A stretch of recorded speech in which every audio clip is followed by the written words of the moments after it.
Ayun mga kabady, kamusta kayo? Ito yung aking nanay at tatay at nakakapagod man bilang isang OFW na malayo sa kanila. Pero once na makausap ko na sila at malaman ko lang na healthy at safe sila, nagiging okay na ako at talagang ito yung pamilya ko talaga, yung aking kahinaan at syempre yan na din yung balik ko sa kanila bilang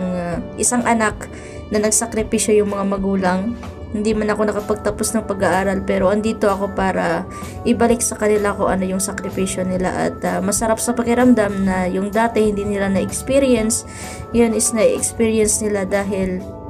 ako ay nagkaroon na ng trabaho at gusto kong suklian yung paghihirap nila sa 5 naming magkakapatid at napaka-bless ko na meron pa akong magulang na andyan pa, na gumagabay pa at patuloy nagmamahal sa akin at nagpaparamdam ng tunay na pagmamahal at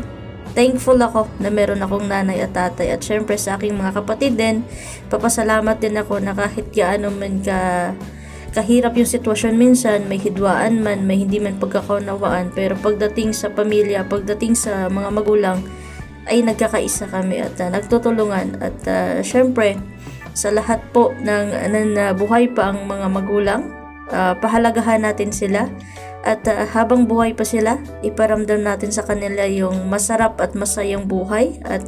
hanggat kaya natin ibigay kung ano yung ikakasaya at ikakaligaya nila, bibigay po natin kasi pag nawala sila, hindi na natin magawa yan. So habang may oras pa, habang may panahon pa, habang may kakayahan ka pa na ibigay yung karangyang buhay din sa kanila, ibigay natin at yan din naman yung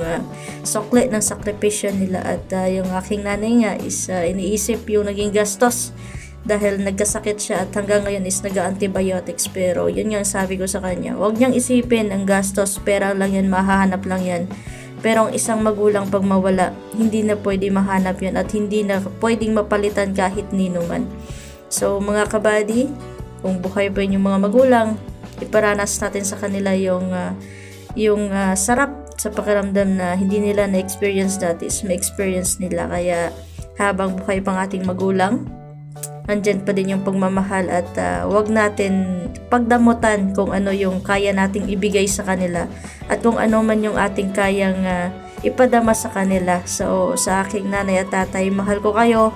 Alam ko naman kung gaano kayo ka-proud sa amin, kung ano man yung narating namin. Pero andito lang kami para sa inyo, para umalalay at handang ibalik yung sakripisyo ninyo.